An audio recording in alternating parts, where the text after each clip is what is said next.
Hello and welcome everyone. कैसे हो? I hope सब बढ़िया होंगे, स्वस्थ होंगे, मस्त होंगे। प्यारे दोस्तों, आज के इस क्लास में हम डिस्कस करेंगे कि जो केचुए होते हैं उनका हमारे कृषि में, एग्रीकल्चर में, हमारे जो एग्रीकल्चर वर्क है, खेती है, इसमें उनका क्या रोल होता है, क्या भूमिका होती है, क्या योगदान होता है, इस टॉपिक पे आज हम चर्चा करेंगे। तो आइए शुरू करते हैं साथियों आज की हम अपनी क्लास को। सबसे पहले यहाँ पे समझने का प्रयास करते हैं कि जो केचुए होते हैं ये हमारे जो कृषि कार्य है, एग्रीकल्चर है, उसमें इनका क्या रोल होता है। तो जो केचुए होते हैं ये लंबे समय से ऐसा कहा जाता है केचुए जो हैं किसान मित्र होते हैं, ठीक है। तो इनका जो खेती का या किसान का अभिन्न मित्र है, ठीक है। इसे हलवाहा के रूप में जाना जाता है। केचुए की महत्ता यह होती है कि वह भूमि को उलट पलट देते हैं, ठीक है। और जो भूमि में जो अपिष्ट पदार्थ होते हैं, सड़े गले पदार्थ, उनको खा के जो है भूमि की जो उर्वरा शक्ति होती है उसको बढ़ाते हैं, ठीक है। तो जो ये केचुआ होते हैं ये भारतीय कृषि में इनकी महान भूमिका, एक बड़ी भूमिका अदा करते हैं हमारी खेती में। और केचुए जो है कृषि योग्य जो भूमि होती है उनकी उर्वरा शक्ति को बढ़ाते हैं। साथ ही साथ जो हमारे पेड़ पौधे होते हैं, जो हमारी फसल होती है, उनको जो आवश्यक पोषक तत्व की आवश्यकता होती है वो हमारे खेत में उर्वरा शक्ति के रूप में, पोषक तत्व के रूप में उसको बढ़ाते हैं, उसका निर्माण करते हैं।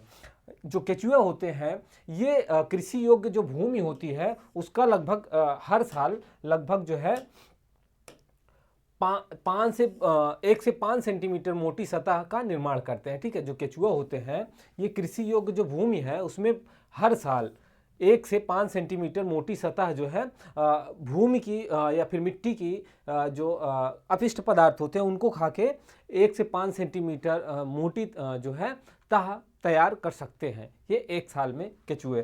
तो आगे बात करें तो जो ये केचुआ होते हैं ये मिट्टी के अंदर निरंतर कार्य करते रहते हैं। क्या करते हैं? ये मिट्टी के अंदर निरंतर कार्य करते हैं और मिट्टी की उर्वरता को बढ़ाने में महत्वपूर्ण भूमिका निभाते हैं। इसलिए इन केचुओं को किसान मित्र कहा जाता है, ठीक है। जो केचुए होते हैं इसीलिए इनको किसान मित्र कहा जाता है, क्योंकि जो केचुए हैं ये हमारी जो कृषि है उसमें बहुत बड़ी भूमिका निभाते हैं। सबसे पहले तो भूमि की जो भौतिक संरचना होती है उसको सुधारने में, उसकी गुणवत्ता को सुधारने में ये महत्वपूर्ण भूमिका निभाते हैं।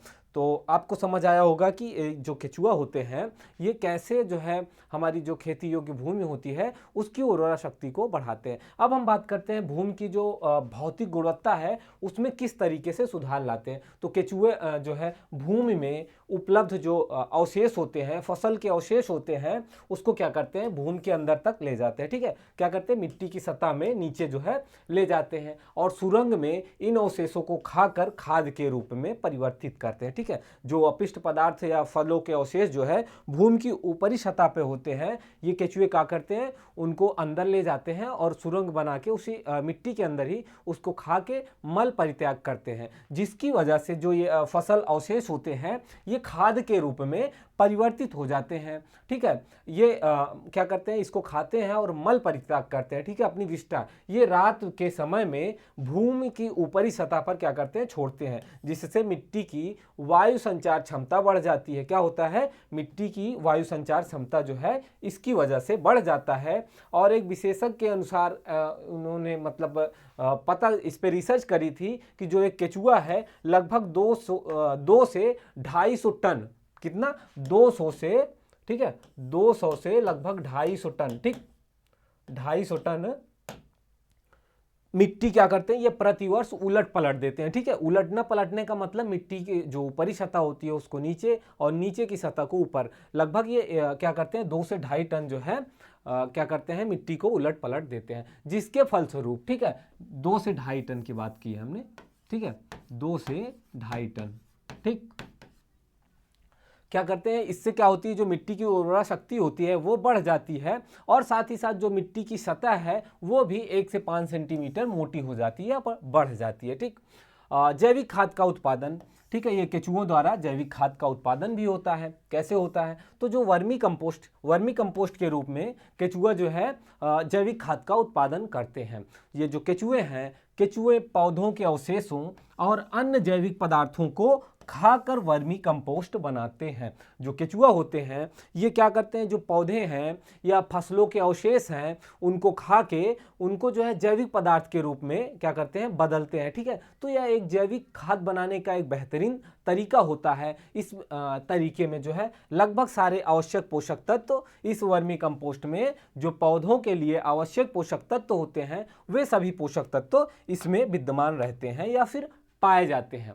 अगला है मिट्टी में पोषक तत्वों का संतुलन। ठीक है, ये जो केचुए होते हैं ये हमारी जो मिट्टी होती है, खेती योग्य जो भूमि होती है, उसमें क्या करते हैं, मिट्टी में पोषक तत्वों का क्या संतुलन बनाए रखते हैं। ठीक है, तो पोषक तत्वों का चक्रण, मिट्टी में केचुए भूमि में पोषक तत्वों के चक्रण में महत्वपूर्ण भूमिका निभाते हैं। क्या करते हैं, जो केचुए होते हैं ये पोषक तत्व, मिट्टी में पोषक तत्व के चक्रण में एक महत्वपूर्ण भूमिका निभाते हैं। वो कैसे, ये जो केचुए होते हैं वो मिट्टी में गहराई तक जाकर क्या करते हैं, मिट्टी में गहराई तक जाते हैं। ठीक है, ऊपरी सतह से, जो मिट्टी की ऊपरी सतह है तो अंदर तक जाके पोषक तत्वों को ऊपर लाते हैं। क्या करते हैं, ये केचुआ ऊपर मिट्टी की ऊपरी सतह से जाते हैं अंदर और फिर जो है जो पोषक तत्व होते हैं उसको ऊपर लाते हैं, और यही उपलब्ध पोषक तत्व पौधों को आवश्यक पोषक तत्व जो है उपलब्ध कराते हैं, जो आवश्यक पोषक तत्व पौधों को चाहिए होता है।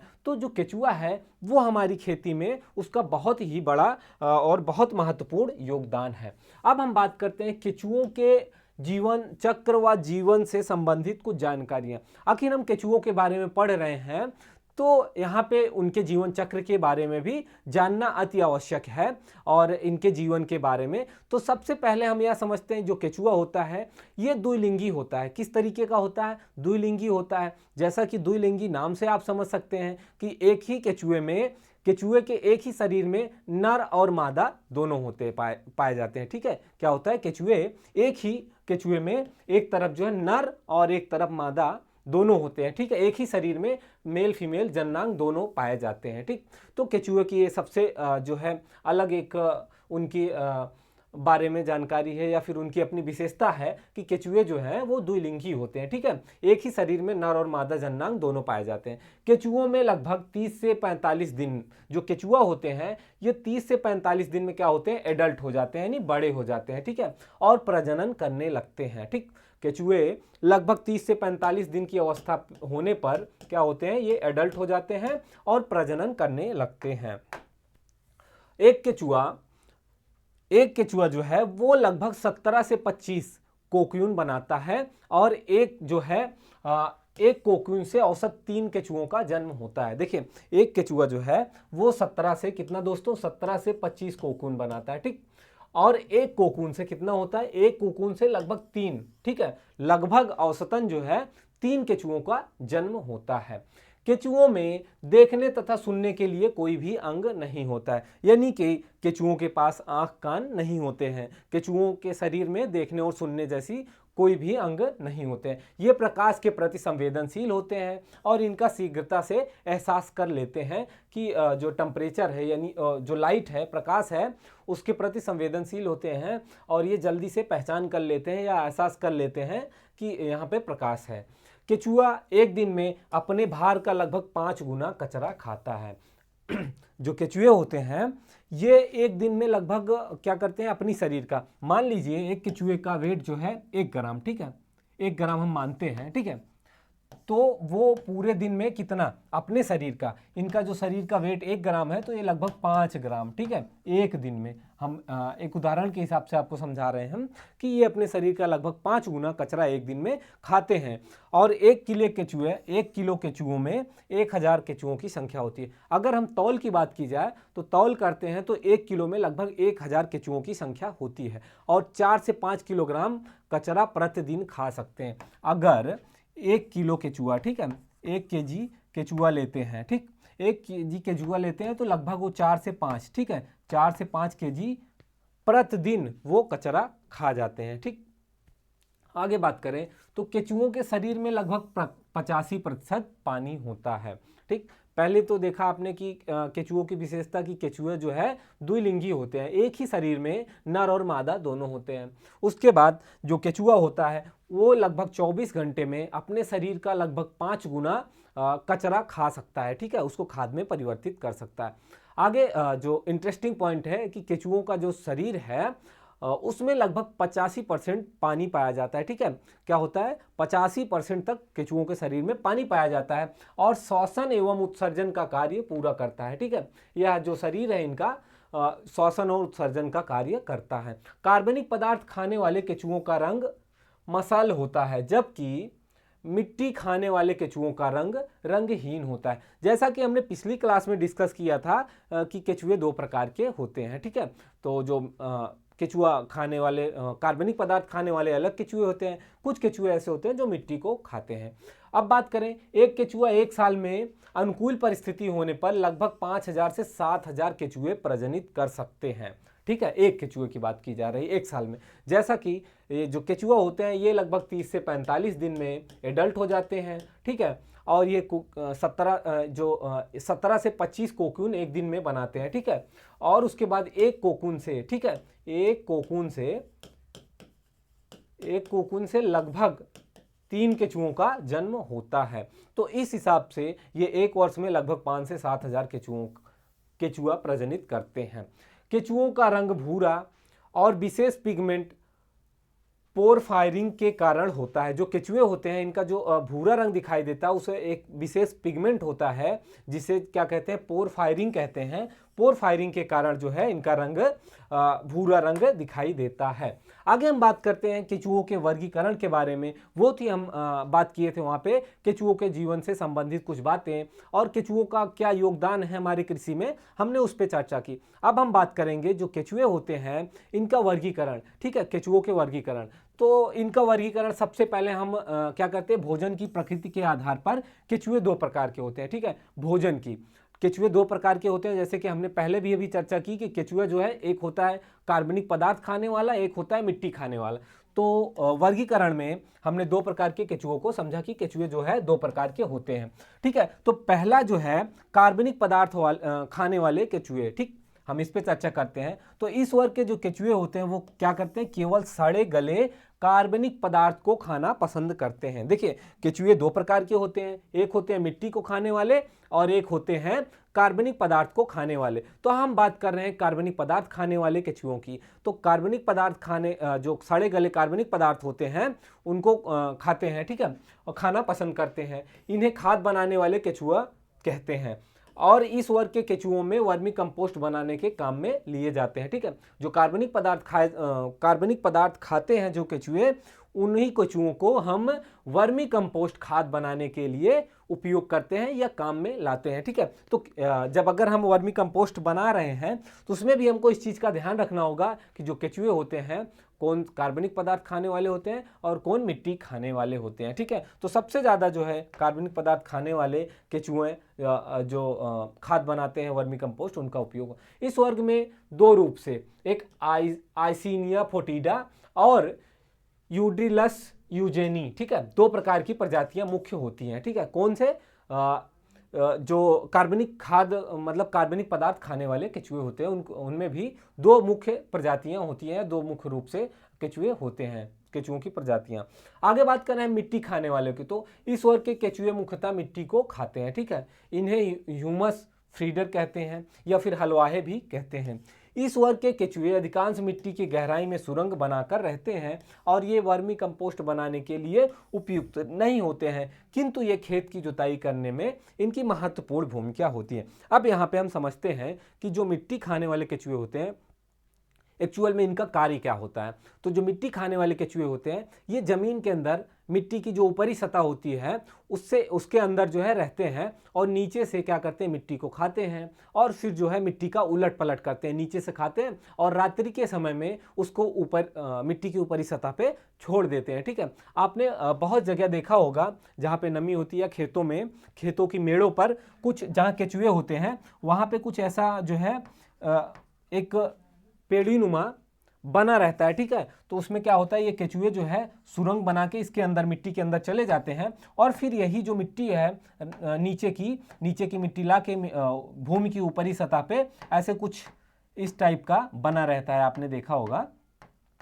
उसको ऊपरी सतह पे लाके क्या करते हैं, छोड़ते हैं। तो इस कारण से इन केचुओं को मिट्टी खाने वाले केचुए कहते हैं। और यह केचुए जो है हमारी खेत की जुताई करते हैं, यानी जो मिट्टी की सतह होती है वो भुरभुरी हो जाती है इसके कारण, ठीक है, और मिट्टी में वायु संचार भी बना होता है। तो इस कार्य में इनकी महत्वपूर्ण भूमिका होती है। और जो है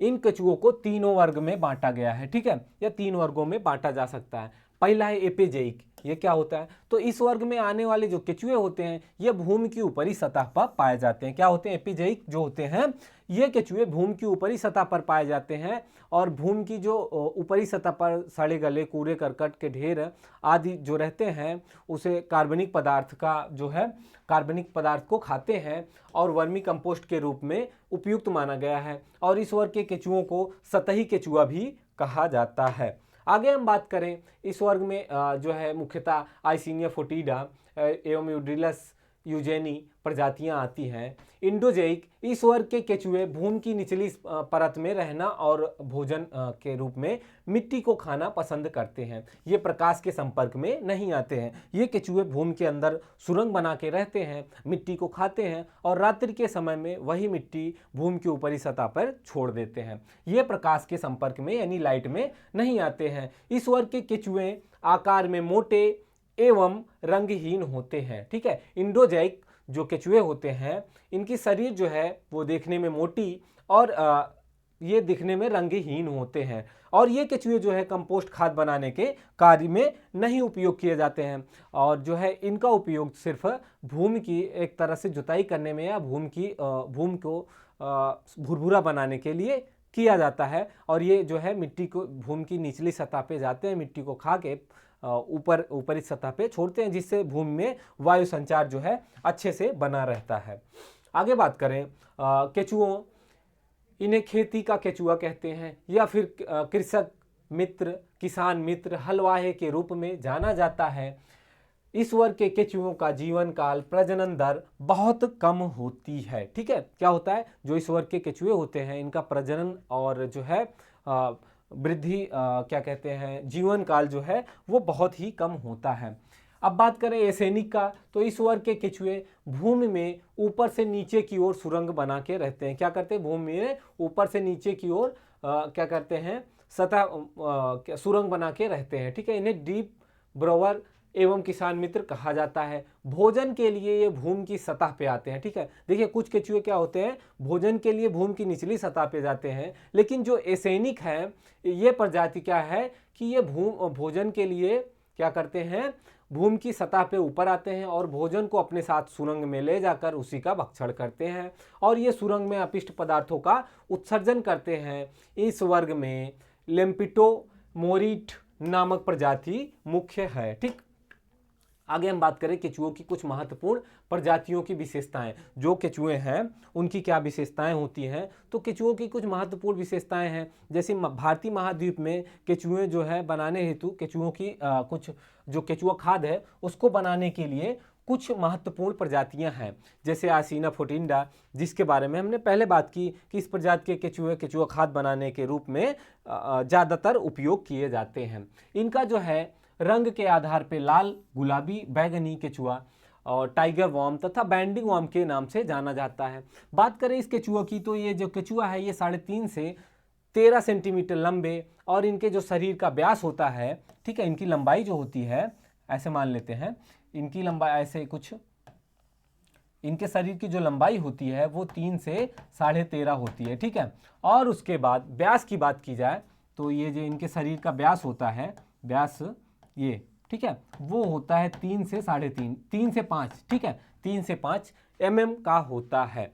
और यह जो है वृद्धि की क्षमता रखते हैं तेजी से, और एक परिपक्व केचुओं के शरीर का वजन लगभग 1.5 ग्राम तक हो जाता है। जब केचुए परिपक्व हो जाते हैं तो इनके शरीर का वजन जो है 1.5 ग्राम हो जाता है। तब यह केचुए जो है अपने शरीर के भार का लगभग 5 गुना अपिष्ट पदार्थ जो है 24 घंटे में खाते हैं, ठीक है। क्या करते हैं? 24 घंटे में अपने भार का 5 गुना खाते हैं। आगे बात करें यहाँ कोकून से निकलने के लगभग 50 से 55 दिन बाद प्रजनन क्षमता, यानी कि 40 से 45 दिन बाद ही प्रजनन क्षमता क्या करते हैं, हासिल कर लेते हैं। आगे बात करें, एक वयस्क केचुआ औसतन तीसरे दिन एक कोकून बनाता है। ठीक, एक बड़ा जो वयस्क केचुआ होता है वो एक तीसरे दिन जो है एक कोकून बनाता है और प्रत्येक कोकून से हैचिंग के बाद 23 दिन बाद 1 से 3 केचुए उत्पन्न होते हैं। आइसिनिया एट्रिंडा, ठीक है, यह केचुआ समान रूप से लाल रंग का होता है और जो इसे आइसिनिया फोटिडा से इसकी अलग पहचान करने में सहायता करता है या सहायक होता है, और इसके जो गुण हैं वो फोटिंडा की तरह ही होते हैं। आगे हम बात करें पेरियोनिक्स एक्सक्लूएसस, यह जो है विश्व के अनेक भागों में इसका उपयोग केचुए खाद बनाने के लिए किया जाता है। ठीक है, इस वर्ग के केचुओं का जो है उपयोग भारत नहीं विश्व के अनेक भागों में किया जाता है। इस केचुए की लंबाई लगभग 2.3 से 12 सेंटीमीटर तक होती है और शरीर का व्यास 2.5 mm होता है। जीवन चक्र की बात करें तो लगभग 46 दिन तथा वृद्धि दर 3.5 मिलीग्राम प्रतिदिन होता है। इनके शरीर का औसतन भार 600 मिलीग्राम होता है। यह केचुआ 21 से 22 दिन में वयस्क होकर 24वें दिन कोकून बनाना आरंभ कर देते हैं और एक कोकून से 1 से 3 केचुआ उत्पन्न होते हैं। बात करें यूडिलस यूजीनी की, तो यह रात में रेंगने वाले केचुए होते हैं। ठीक है, रात में रेंगने वाले केचुओं के नाम से जाने जाते हैं। यह केचुआ खाद बनाने के लिए प्रयोग किए जाने वाले केचुओं में सबसे तेजी से वृद्धि करने वाली प्रजाति होती है और केचुआ खाद बनाने में आइसिना फोटिडा के बाद सबसे अधिक प्रयोग में लाया जाता है। तो आपसे ये सवाल पूछा जाए कि कौन सा ऐसा केचुआ है जिसका जो है वर्मी कंपोस्ट बनाने में सबसे ज़्यादा उपयोग किया जाता है, तो आप कह सकते हैं यूडिलस यूजीनी। ठीक है, क्योंकि जो इसकी कार्य क्षमता है वो जो है आइसिना फोटिडा से तेज है। ठीक, आगे हम बात करें, इसका प्रयोग जो है मुख्यतः दक्षिण भारत के देशों में केचुआ खाद बनाने के लिए सबसे ज़्यादा किया जाता है और इनके शरीर की लंबाई भी लगभग 3.2 से 14 सेंटीमीटर तक होती है और शरीर का व्यास भी सेंटीमीटर तक होती है और शरीर का जो व्यास होता है वो 5 से 8 mm तक होता है। जो इस केचुए का जीवन काल होता है वो 1 से 3 साल तक का होता है और प्रति कोकून 1 से 5 केचुए इस प्रजाति के केचुओं से एक कोकून से लगभग 1 से 5 केचुए जो है जन्म लेते हैं या निकलते हैं। तो दोस्तों, आपने आज की क्लास आपको ज़रूर समझ आई होगी कि हमने जो है यहाँ पे केचुओं का जो हमारी कृषि में क्या रोल है उसको समझा और उनके जो है भोजन या इनकी प्रकृति के आधार पे केचुओं का हमने वर्गीकरण देखा कि केचुए 2 प्रकार के होते हैं, एक जो है ऑर्गेनिक पदार्थ खाने वाले यानी कार्बनिक पदार्थ खाने वाले और एक होते हैं मिट्टी खाने वाले। अब इन जो प्रजातियां हैं इनमें हमने यहाँ पे समझने का प्रयास किया कि जो कार्बनिक खाते हैं उनकी क्या विशेषताएं होती हैं और कैसे कार्य करते हैं जो कार्बनिक खाद बनाते हैं, और एक जो दूसरी प्रजाति है जो मिट्टी को खाती है, भूमि के निचली सतह में सुरंग बना के रहते हैं और भूमि के ऊपरी सतह पर मिट्टी को छोड़ते हैं। ठीक है, तो आज की क्लास में हम इतना ही, आज की क्लास को यहीं पे समाप्त करते हैं। मिलते हैं अगली क्लास में, तब तक के लिए जय हिंद, जय भारत।